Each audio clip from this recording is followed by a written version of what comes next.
Okay, let's start with deploying your Kubernetes cluster on AWS infrastructure. Prerequisites. First thing you need would be a working instance on AWS or any system you have which was connected with internet, and you would need to get some binaries which the Kubernetes is providing. They have a wonderful documentation on kubernetes.io and they're explaining you how to do it. Okay, so you need two major things, that is, first an environment variable which tells you what's the source of the Kubernetes. So Kubernetes is nothing, it's but a tool which tries to orchestrate your containers, so it needs a source. So the infrastructure source is AWS as of now, and you do a wget to get all your binaries into your system. So now I have one system that is t2.micro running on AWS. I'll be using this as a base system to deploy my Kubernetes. So nothing, I go back. So this is my system. I'll go to my home folder. So after doing the wget, what I get is Kubernetes. So this is the Kubernetes folder, and inside this, if you see, there is a set of scripts available which helps you in bootstrapping the Kubernetes cluster. If I check the environment variable, I have an environment variable available, that is Kubernetes provider is equal to AWS. And if you're using GCP, you give your GCP. If you're using OpenStack, you use it as per your requirements. I mean, whatever IaaS is available with you. The infrastructure is from AWS, so I'm going with AWS. Now, to start your cluster, you go inside the cluster and there's a script. The startup script is there, that is kube-up.sh.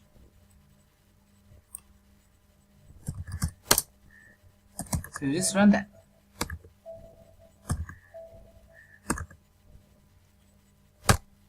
So when you start running this, you will see a set of scripts being executed at the backend. So it's nothing but AWS scripts getting executed. It's using Amazon S3 service to store some of the application Kubernetes data. So as you can see, it started bootstrapping. It's creating a VPC on its own, and then the VPC is nothing but to host all the instances under that VPC. It's creating the connection to the internet to those instances created.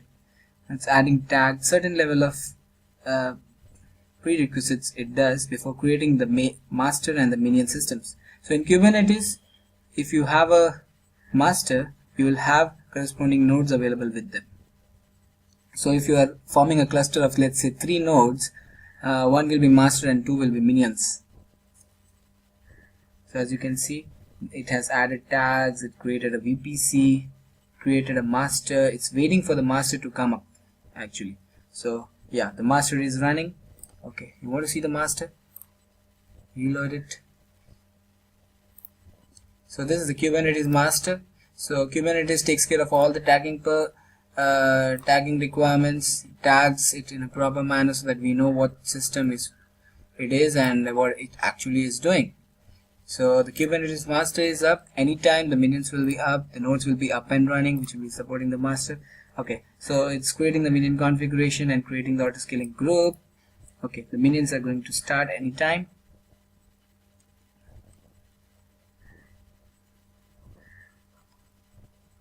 It's waiting. So as you can see here, the process will be easy to grab it. Okay, so can you see? So this is the pending state. It will be running in any time.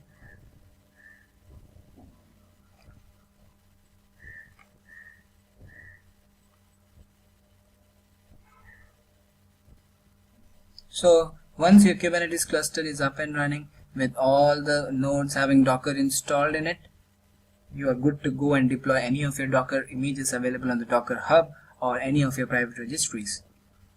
So I have a public image available on hub.docker.com. We can try to deploy that. So I have 2 services here, multiply service, add service. Nothing but these are the 2 Spring Boot apps which I created. So add service is one service acting as a REST controller which will take input as 2 or 3 or 4, any number. It will add to 10 and give you the result.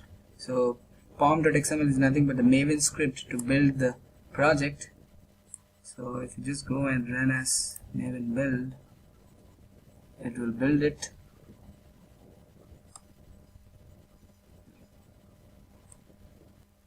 So my build has started and it's deployed on my local. So I'll just show you what exactly it is. It's nothing but a microservice. Localhost 8080/multiply. Let's add 12. So if I pass 12, it gives you 22. If I pass 1, it gives you 11. So it's just a microservice. Just for an example, I've used it. I'll be deploying this microservice as well as another multiply microservice using Docker on Kubernetes. So I go back and let's see where our cluster is. So 4 minions have started, ready to be used in the Kubernetes cluster. Let's go back and check on the management console. So all are in the running state. So these 1, 2, 3, 4, these are the Kubernetes minions.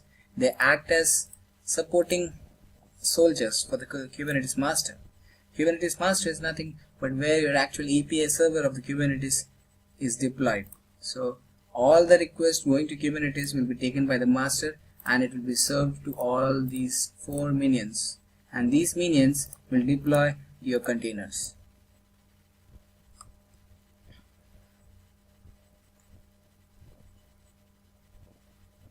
Okay, so now we have this image, multiply service and add service. I'll just give you a brief on, just show you how we can create Docker image. So I have a system here where I have installed Docker as well as Jenkins to show you how we can do a continuous integration with building the Java application, starting from building the Java application to Dockerizing them and then deploying it into the Kubernetes cluster. Okay, so let me just get into the box.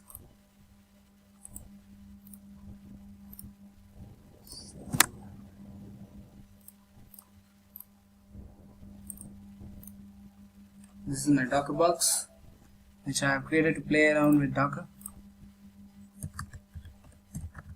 Oh, this is an Ubuntu machine.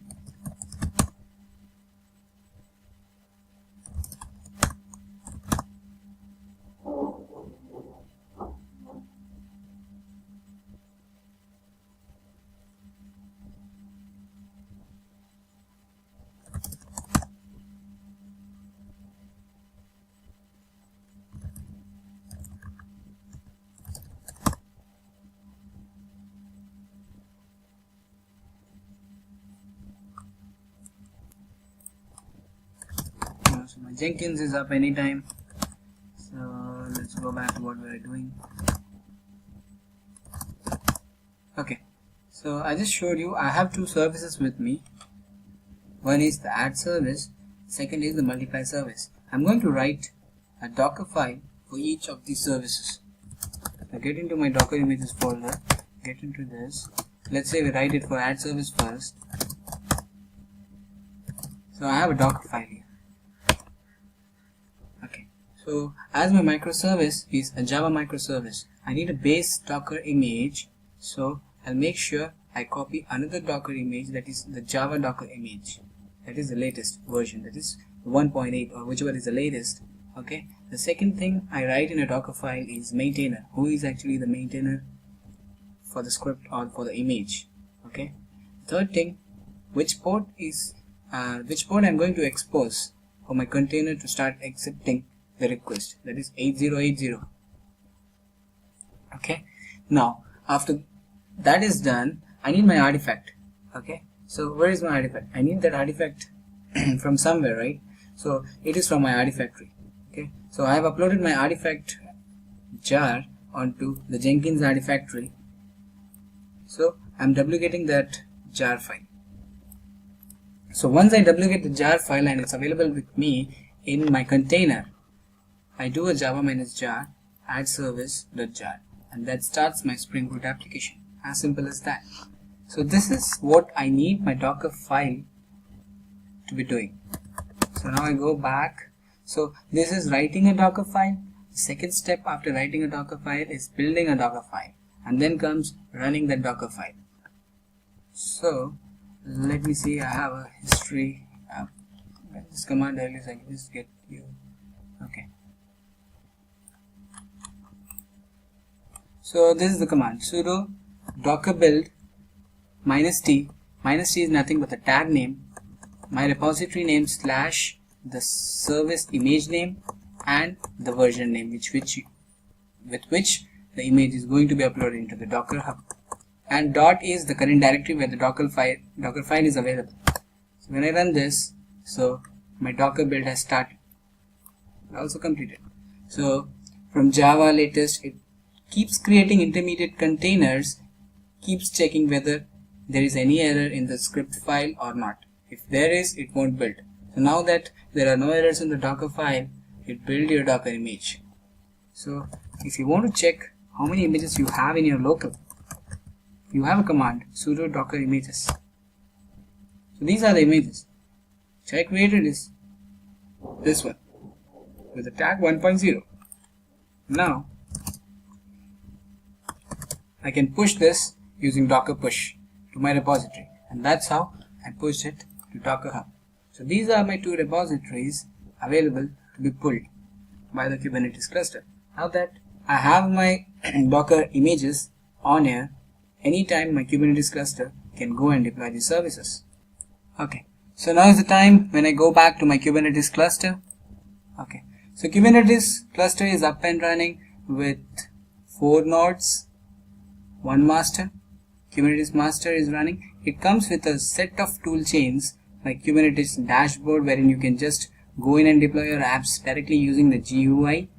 It comes with a Kibana monitoring and logging tool. It comes with Grafana, which is again a monitoring tool. So we'll cover this later, and they are not like the topic for this discussion. So we'll just go ahead and use the kubectl. So this is my Kubernetes instance, which I had it in the start, which I'm using to deploy the Kubernetes cluster. So this is the folder. So this was the cluster folder, and we used to come up with our Kubernetes cluster. Now kubectl is a command which serves as a tool which interfaces between the master and the nodes. So now I want to deploy my image repository / the image name with replicas 2 and port 8080. So I click it. So it's done. Deployment at service created. How do you check your deployments? Kubectl get deployments. Okay. So again, how do I check my pods? Kubectl get pods. Pods are nothing but these are containers. Actually, the containers run inside the pod. Pod run inside a node. A node is nothing but they are the soldiers of your master. And master takes care of all the requests, and the master serves these requests to the pods according to the pods. So now that I have created my deployment, I need to run my deployment. I need to expose it as a service. So I will expose this deployment as a service with the type load balancer. Okay, looks like I gave a wrong name. Okay, yes. So we are doing it for add service.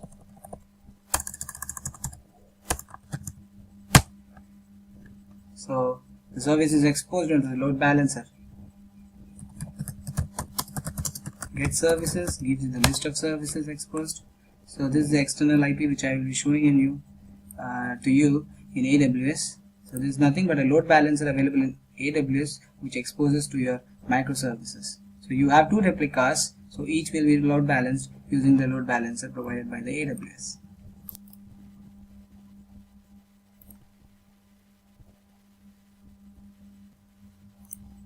So after the service is exposed, so you get a load balancer which is serving all these 3-4 minions, and your container is deployed.